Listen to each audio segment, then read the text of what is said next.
আল্লাহর নবী বলেছে লাউ বালাগাত যুনুবুকা আনানাস সামা।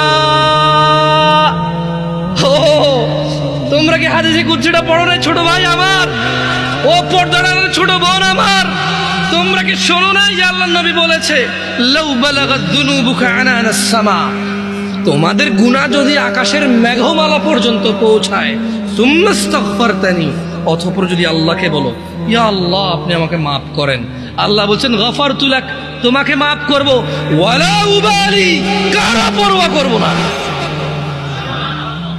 গুনাহ কোথায় পৌঁছাবে? আকাশের মেঘমালা কোথায়? তারপরে ক্ষমা চাইলে কে ক্ষমা করবে? কারো পরোয়া করবে?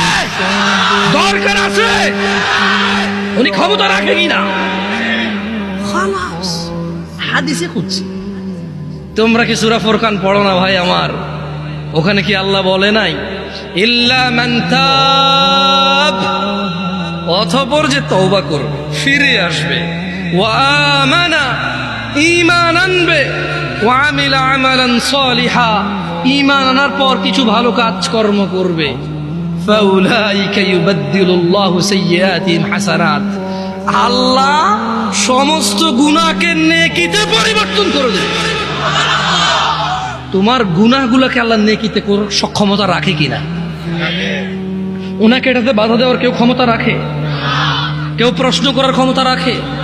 তোমার গুনাহ হচ্ছে এটা, আল্লাহ বলছে যে তোমার গুনাহ যাই হোক যত হোক, মাপ চাও, ঈমান আনো, ভালো কাজ করো, গুনাহকে কি করবে? নেকি করবে। গুনাহকে কি করবে?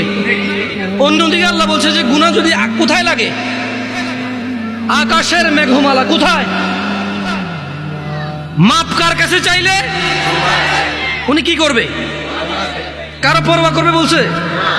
আরবিটা শেখো, বলো ওয়ালা উবালি, বলো ওয়ালা উবালি, কারো পরোয়া করবো না, এটা আল্লাহ বলছে।